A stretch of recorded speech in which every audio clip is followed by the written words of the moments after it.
बोलो जयकारा, बोल मेरे श्री गुरु महाराज की जय।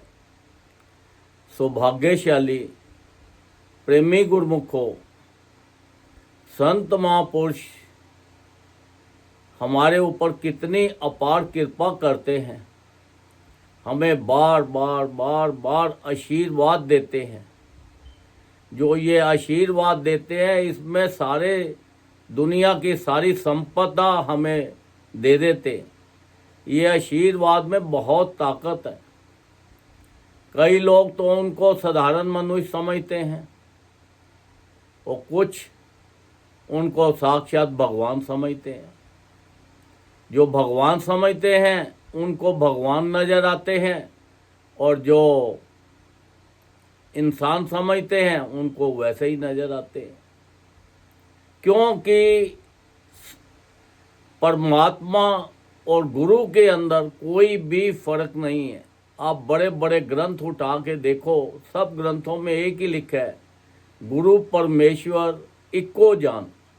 गुरु और परमेश्वर के अंदर कोई भी फर्क नहीं है। वो हमारी पल पल पे रक्षा करते हैं। हम कहीं पे भी हों, देश में हों, विदेश में हों, कहीं पे भी हों, वो हर वक्त जब भी हम उनको याद करते हैं तो वो हमारी किसी न किसी रूप में आकर हमारी रक्षा कर जाते। अब एक बार राजा ट्रैवल कर रहा था अपने संतों के साथ, अपने लोगों के साथ। उधर संत माँ ट्रैवल कर रहे थे अपने संतों के साथ। जब उन्होंने देखा, जा रहे थे तो रास्ते के अंदर एक ऐसा स्थान देखा कि वो स्थान दोनों को ठीक लगा, तो राजा ने भी वहाँ पे अपने तंबू को लगा लिए। उन्होंने बोला चलो 1-2 दिन यहाँ रुकेंगे फिर आगे चलेंगे। उधर संत महापुरुषों ने भी अपने तंबू वहाँ लगा लिए, अपने संतों के साथ वहीं बैठ गए। अब उस जगह पर, उस गांव के अंदर एक किसान था। किसान को पता लगा कि गुरु महाराज जी यहाँ पे आए हैं, संत महापुरुष आए हैं। उन्होंने बोला चलो जाके उनके दर्शन कर ले। अब वो दर्शन करने के लिए, अब किसानों के पास कितने पैसे होते हैं, ज़्यादा पैसे तो होते नहीं। वही अपना जो भी थे उसने इकट्ठे किए हुए थे, 5-6 पैसे थे, वो लेके तो वहाँ पे चला गया। वहाँ जब गया तो राजा के भी तंबू लगे हुए थे और संत महापुरुषों के भी लगे हुए थे। उन्होंने वहाँ पे दरबान से पूछा कि भाई शहनशाह किधर है, क्योंकि संत महापुरुष तो शहनशाह के भी शहनशाह है। तो उन्होंने बोला कि इशारा किया कि वो तंबू के अंदर चले जाओ, वो डोर के अंदर चले जाओ, अंदर हैं। जब वहाँ पे गया तो आगे राजा बैठा था। राजा के पास उसने अपने 5-6 पैसे चढ़ाए, दंडवत प्रणाम की और कहा गुरु महाराज जी हमारे ऊपर इतनी कृपा करो कि हमारा लोक भी सुखी हो जाए और परलोक भी सुखी हो जाए। हर वक्त हमारे साथ हमारी रक्षा करना, हमारे परिवार की रक्षा करना, कहीं पे भी संसार में भी कोई दुख ना आने पाए और परलोक के अंदर भी कोई दुख ना आने पाए। तब राजा ने समझा कि भाई ये तो गुरु महाराज जी के पास जाना था, ये गलती से इधर आ गया। राजा ने उसको बताया कि वो सामने वाला जो टेंट है उसके अंदर चले जाओ, वहाँ पर वो बैठे हैं गुरु महाराज जी। अब वो उसने पैसे उठाए और गुरु महाराज जी के पास चला गया।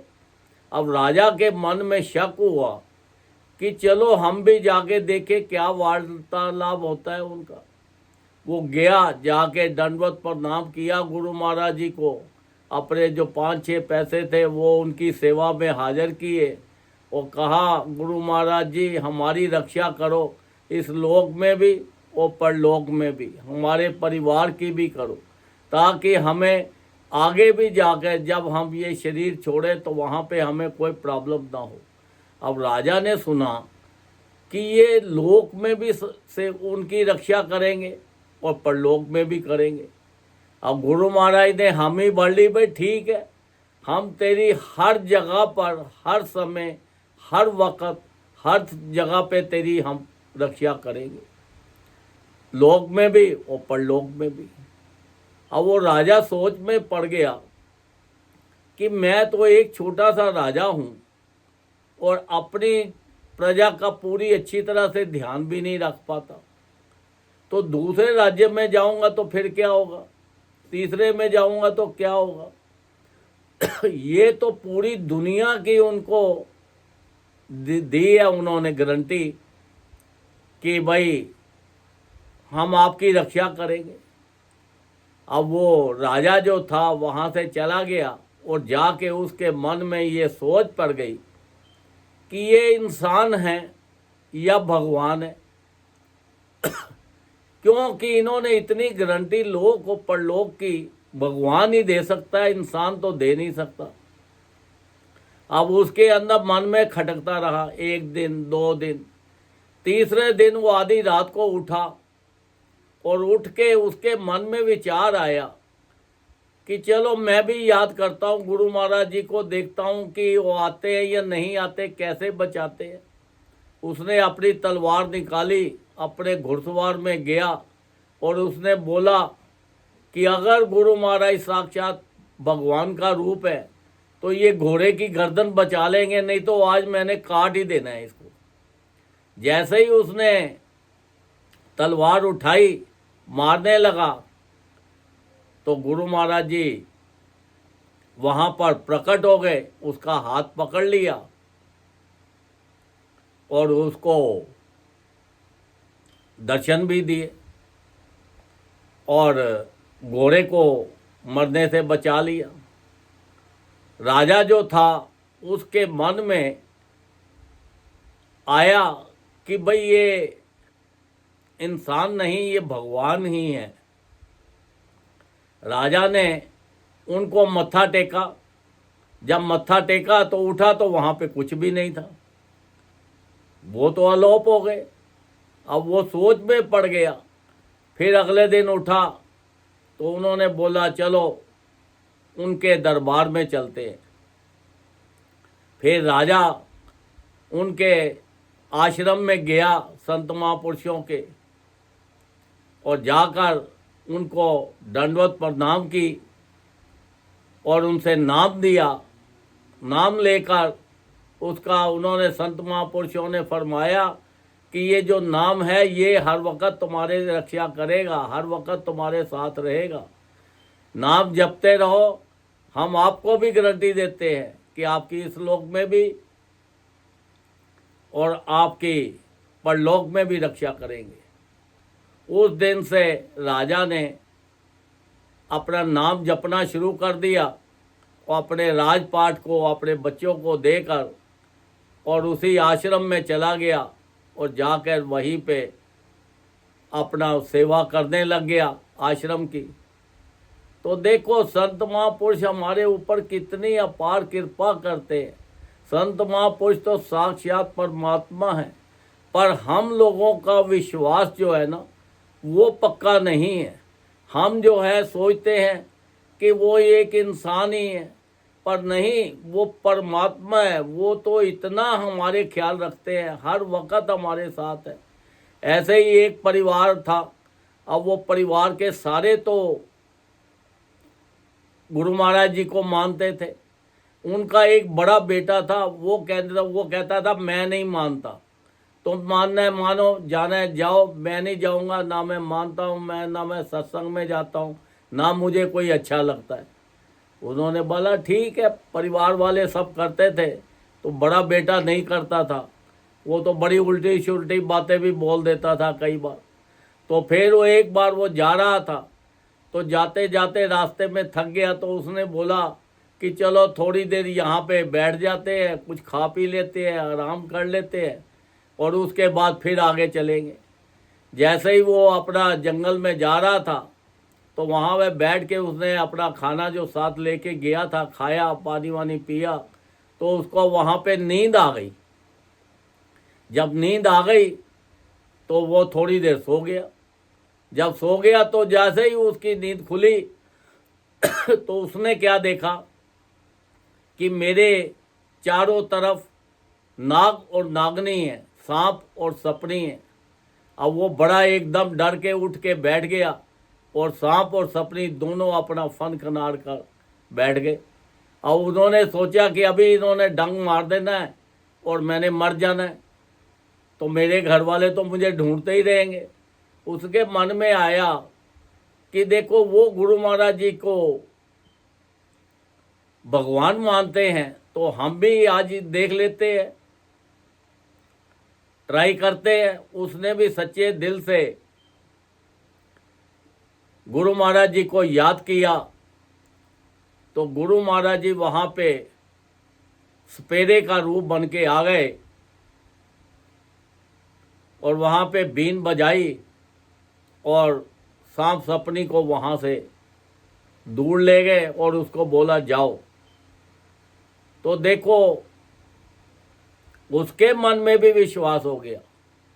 वो भी जब घर वापस गया तो आश्रम गया और जाके संत महापुरुषों से नाम लिया और उस दिन से फिर वो अपना भजन करने लग गया और उसको विश्वास हो गया कि ये इंसान नहीं है, ये भगवान ही है।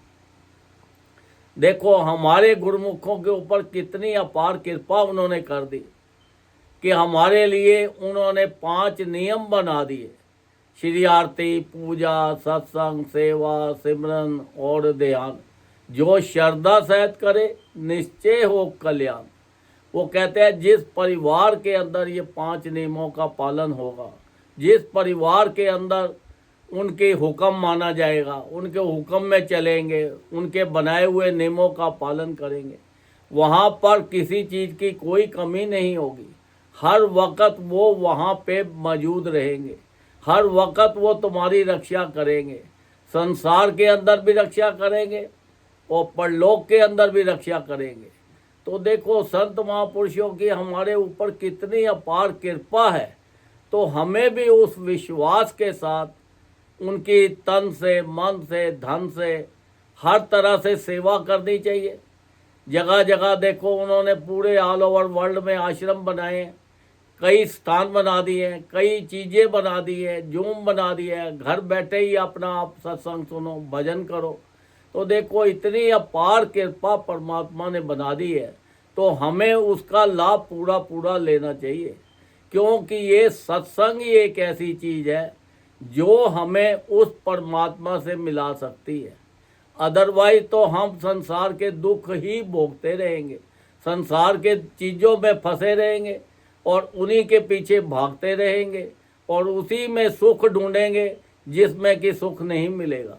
सुख तो उस परमात्मा के नाम के अंदर है, जो उन्होंने हमें नाम दिया है।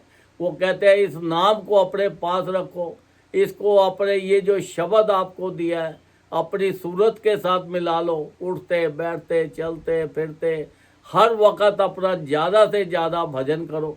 जितना ज़्यादा भजन करोगे उतना आपके लिए फ़ायदा है, ताकि आपके संसार के जितने भी दुख है ये आपके पास आ ही नहीं पाएंगे। संसार के सारे सुख आपके कदमों में रहेंगे, क्योंकि जहाँ पर परमात्मा का नाम होता है वहाँ पे सब रिद्धियाँ सिद्धियाँ वहीं पे होती हैं। तो देखो इतनी अपार कृपा उन्होंने हमारे ऊपर की है कि ज़्यादा से ज़्यादा वो कहते हैं भजन करो, नाम जपो, अपने जीवन जो तुम्हें ये मनुष्य मिली है जिस पर्पस के लिए, उसका पूरा पूरा लाभ उठाओ। संसार के अंदर मनुष्य इसीलिए मिली थी कि हम इससे ज़्यादा से ज़्यादा भजन करें और संसार की बनाई हुई चीज़ों का आनंद लें। इन जो इतनी खूबसूरत जो प्राकृतिक बनी है, देखो वृक्ष है, धरती है, जल है, आकाश है, ट्रेनें हैं, प्लेन है, गाड़ियां हैं, चीज़ें हैं, ये सब इंसान के लिए बनी है। वो कहते हैं इनका भी पूरा पूरा सुख लो और ज़्यादा से ज़्यादा भजन करके अपने जीवन का पूरा पूरा लाभ उठाओ, अपना लोक भी सुखी करो और अपना परलोक भी सुखी करो। क्योंकि संत महापुरुष तो साक्षात परमात्मा है, वो इंसान का रूप उन्होंने धारण करके संसार में आए हैं सिर्फ आप जीवों का कल्याण करने के लिए। जो भी उनकी चरण शरण में चला जाता है सबका ही वो लोग भी सुखी कर देते हैं, और परलोक भी सुखी कर देते हैं। उनको किसी चीज़ की कोई कमी नहीं रहने देते। उनके मन में कोई भी विचार भी आता है मुझे ये चीज़ चाहिए, तो वो उनके विचार आने से पहले ही पूरी कर देते हैं। देखो इतनी अपार कृपा कर रहे हैं अपने गुरुमुखों पे, तो हमें भी उनके नियमों का पालन करना है और उनके हुक्म का पालन करके ज़्यादा से ज़्यादा भजन करके अपने जीवन का पूरा पूरा लाभ उठाना है। अपना लोक भी सुखी करना है और अपना परलोक भी सुखी करना है। बोलो जयकारा बोल मेरे श्री गुरु महाराज की जय।